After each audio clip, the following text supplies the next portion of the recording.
आज हम इंटीग्रेशन के कुछ लॉन्ग क्वेश्चंस को सॉल्व करेंगे, जो कुछ ट्रिकी क्वेश्चंस भी होंगे। पहले हमने उन पर algebraic functions, algebraic formulas apply करने, उसके बाद उनको इंटीग्रेट करना। जैसे ये क्वेश्चन, ये डायरेक्टली इंटीग्रेट नहीं हो सकता, तो सबसे पहले आपने इसको रैशनलाइज कर लेना।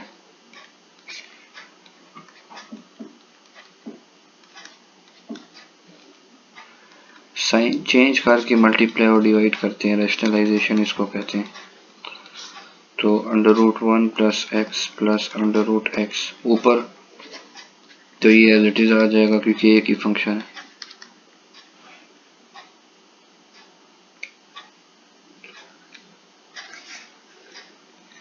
नीचे a square minus B square,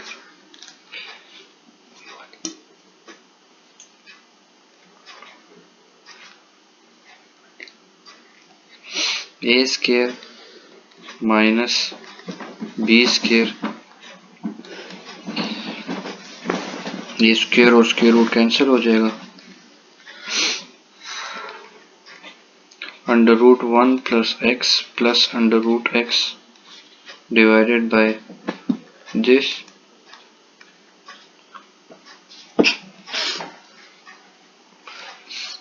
तो नीचे तो ऑलमोस्ट खत्म होंगे, अब ऊपर सिर्फ रह गया आपके पास 1 प्लस एक्स की पावर 1/2 प्लस एक्स की पावर 1/2। तो सिंपली इंटीग्रेट कर लें इसको n+1 डिवाइडेड बाय n+1। इसी तरह ये भी n+1 divided by n+1 plus c। तो ये जब ऊपर आएगी वैल्यू 3/2, ये 2/3 हो जाएगी, और ये भी इसी तरह हो जाएगा। तो ये इस तरह से हम इसको इंटीग्रेट कर लेंगे। तो होपफुली आपको अंडरस्टैंड कर लिया होगा, इसमें कुछ खास नहीं है। बस सबसे पहले आपने इसको रैशनलाइज करना था और उसके बाद आपने इसको इंटीग्रेट कर देना था। अब एक और क्वेश्चन है, ट्रिग्नोमेट्रिक फंक्शन है हमारे पास dx divided by 1 plus sign of x।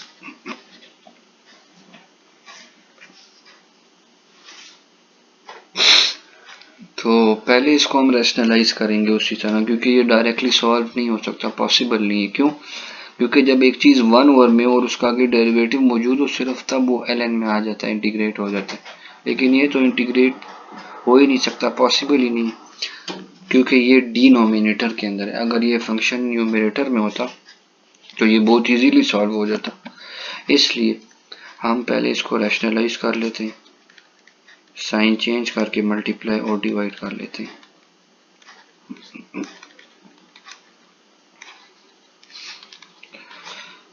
तो ये हो जाएगा 1 माइनस साइन एक्स, और नीचे फार्मूला बन रहा है a plus B into A minus B, A square minus B square. तो 1 माइनस साइन स्क्वायर एक्स क्या होता है? कॉस स्क्वायर एक्स होता है ना। तो ये हो जाएगा कॉस स्क्वायर एक्स। आपने साथ साथ रीजंस लिखनी है, इसके मार्क्स होते हैं कि as we know 1 minus sine square x is equals to cos square x. अब न्यूमरेटर को ब्रेक कर लें, 1 by cos square x minus sine x divided by cos square x. Cos square x को मैं cos x लिख सकता हूँ ना, कोई इशू नहीं है। तो 1 ओवर कॉस स्क्वायर एक्स क्या होता है? Secant square x, simple. ये जो sign x divided by cos x है, इसको मैं टेंजेंट एक्स लिख सकता हूँ ना, तो ये हो जाएगा टेंजेंट एक्स। और 1 ओवर कॉस एक्स को मैं सीकेंट एक्स लिख सकता हूँ, तो ये हो जाएगा सीकेंट एक्स।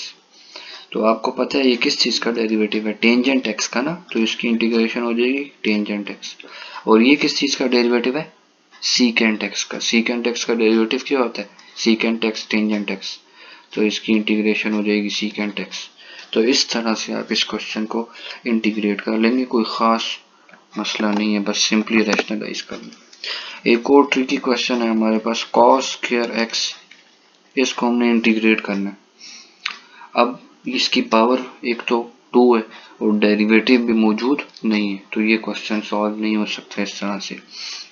अब थोड़ी सी इसमें हमें ट्रिक यूज करनी पड़ेगी। हमें पता है हाफ एंगल फार्मूलाज, वो क्या होते हैं, आपने पढ़ा था कॉज हाफ एंगल का formula, cos x by two is equal to under root 1 plus cos x by to.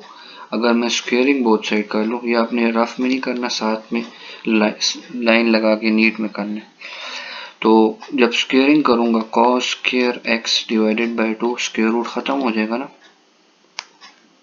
फिर मैं multiply by both sides by 2 कर देता हूँ ताकि यहाँ से ये वाला 2 भी ख़त्म हो जाए ना, बल्कि उसकी ज़रूरत नहीं। हम x को ना, ये जो एंगल है x, इसको 2x से रिप्लेस कर देते हैं, replace x by 2x double angle से।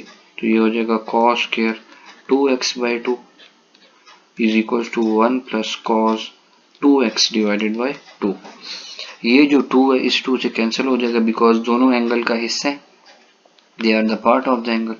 तो cos स्क्वायर x हो जाएगा 1 plus cos 2x divided by 2। अब अगर आप देखें यही आपका क्वेश्चन है और इसकी जगह मैं ये यहाँ पे लिख सकता हूँ ना, तो हम कह देंगे कि equals to under root 1 plus cos 2x by 2। आपने सारा रीजनिंग में लिखना है, याद रखें ये सारा रीजनिंग का पार्ट है, इस क्वेश्चन के आंसर का पार्ट है, तो इसको इग्नोर नहीं करना। अब आप सिंपली इसको न्यूमरेटर को ब्रेक कर ले, 1 by 2 plus cos 2x divided by 2। तो कांस्टेंट की इंटीग्रेशन क्या होती है, उसके साथ x आ जाता है, तो 1 बाई 2 ऑफ x, इस 1 बाई 2 को साइड पे ले आए।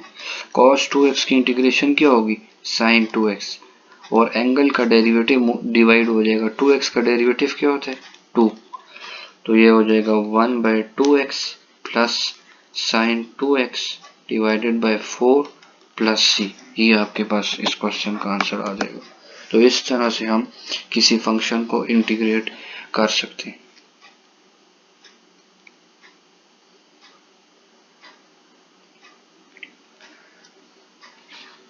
एक और क्वेश्चन है x plus 2 divided by 2x square plus 8x plus 9, इसको हमने इंटीग्रेट करना है। तो अगर मैं इसको देखूं, इसको बल्कि मैं पहले ऊपर ले जाता हूँ, 2x square plus 8x plus 9 power -1/2 हो जाएगी ना ऊपर आके। x स्क्वायर का डेरिवेटिव क्या होता है 2x, 2x multiply two 4x, और 8x का डेरिवेटिव क्या होता है 8, यानी 4x प्लस 8। अगर मैं यहाँ पे 4 ले आऊँ किसी तरह, तो ये 4x और 4 2 8, मेरा काम हो सकता है, डेरिवेटिव आ जाएगा। तो 4 की कमी है, 4 से डिवाइड भी कर लेते हैं और 4 से मल्टीप्लाई भी कर लेते हैं ताकि हमारी रिक्वायरमेंट कंप्लीट हो जाए। तो 4 इंटू एक्स प्लस 2, तो इसको मल्टीप्लाई अगर आप करें तो ये एग्जैक्ट इसका डेरिवेटिव बन जाएगा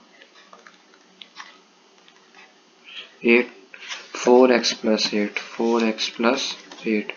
जब डेरिवेटिव मौजूद हो तो n+1 और n+1 का फार्मूला अप्लाई होता है ना, तो 2x square plus 8x plus 9 -1/2 n plus 1 divided by n plus 1 plus c। तो इसको जब ओवरऑल सॉल्व कर लेंगे तो आंसर आ जाएगा 1/2 under root 2x square plus 8x plus 9 plus c। ये इस तरह से हम इसको इंटीग्रेट करेंगे।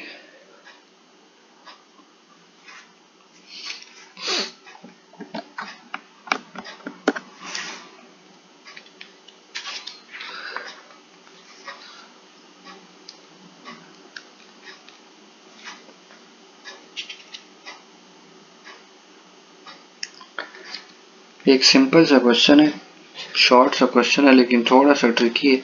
cos की power 4x into sine x,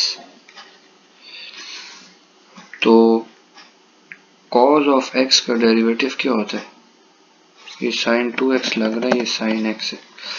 cos of x की पावर 4 मैं लिख सकता हूँ, cos का डेरिवेटिव माइनस साइन होता है ना, लेकिन आगे सिर्फ साइन मौजूद है, यानी माइनस की कमी है तो माइनस से अंदर मल्टीप्लाई और बाहर भी माइनस, ताकि माइनस माइनस प्लस हो जाए, ओवरऑल आपके क्वेश्चन पे कोई इफेक्ट ना हो। तो कॉज ऑफ एक्स का डेरिवेटिव आगे आपके पास मौजूद है, तो आप n+1 डिवाइडेड बाय n+1 का फार्मूला अप्लाई कर लें,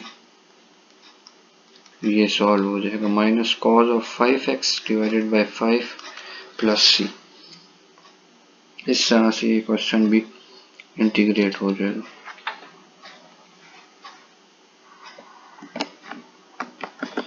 एक और क्वेश्चन है x³ -8 डिवाइडेड बाय x+2।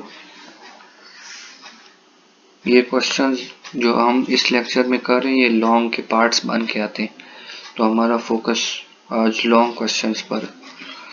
तो अगर ऊपर वाले पार्ट को देखें, न्यूमरेटर वाले हिस्से को, ये a³ -b³ का फार्मूला बन रहा है ना, a³ -b³, तो ये बन जाएगा a - b a² plus ab plus b², formula apply हो जाएगा। नीचे x+2 हो जाएगा हमारे पास। अब इस क्वेश्चन को सॉल्व करने में हमने एक गलती की है, वो क्या है? वो ये कि ये इम्प्रॉपर फ्रैक्शन है। मैंने लास्ट लेक्चर में भी आपको बताया था कि क्वेश्चन को पहले आपने देखना कि क्या ये प्रॉपर है या नहीं। तो ये इम्प्रॉपर है, इसलिए पहले आप इसको डिवाइड करेंगे, इसको आप प्रॉपर बनाएंगे। x³ -8, x को मल्टीप्लाई करें x² से, ये x³ बन जाएगा, प्लस 2x², साइन चेंज, यहाँ पर भी साइन चेंज, ये कैंसिल हो गया, -2x² -8। तो x को मैं -2x से मल्टीप्लाई करूँ तो -2x² हो जाएगा ना। इस +2 को -2x से करूँ -4x हो जाएगा, इसको अलग से लिख लेंगे। 4x -8, 4x 4 से मल्टीप्लाई करूँ ताकि 4x आ जाए 4x, और 2 4 ज़ा 8, लेकिन यहाँ प्लस है, साइन चेंज हो जाएगा, -16 आ जाएगा। ऐसा ही है ना। तो मैं इसको कैसे लिखूंगा? पहले ये वाला इसको लिखूंगा x² -2x प्लस 4, फिर इस वाली वैल्यू को -16 डिवाइडेड बाय डिवाइजर x+2। अब हम इसको इंटीग्रेट कर लेंगे।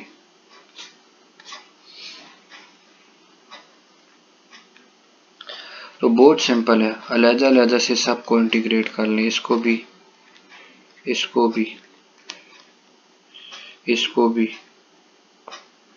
और इसको भी। तो सब की इंटीग्रेशन आपको पता है, ये हो जाएगा n+1 और n+1, ये भी n+1 और n+1, ये 4x और 1 और एनीथिंग, x का डेरिवेटिव 1 मौजूद है, ln हो जाएगा ln of x+2 plus c। तो ये लॉन्ग क्वेश्चन का पार्ट बन के आते हैं ये क्वेश्चंस जो आज हमने स्टडी किए थे। इन्हीं लॉन्ग क्वेश्चंस पर एक नेक्स्ट लेक्चर में हम डिटेल से डिस्कशन करेंगे, तो उस लेक्चर को भी देखिएगा। और अगर इस लेक्चर में आपको किसी किस्म की कोई प्रॉब्लम आई है, कोई इशू है, कमेंट में ज़रूर पूछिए और अपने फ्रेंड्स के साथ शेयर करें, क्योंकि इंटीग्रेशन एक मुश्किल टॉपिक है और काफ़ी बच्चे इस चैप्टर को छोड़ देते हैं चॉइस पर। ये बिल्कुल भी डिफ़िकल्ट नहीं है, बस आप इन लेक्चर्स को देखें जो हम अपलोड कर रहे हैं, तो इंशाल्लाह आपको समझ आ जाएगी। नेक्स्ट लेक्चर में इसको फर्दर डिटेल से देखते हैं।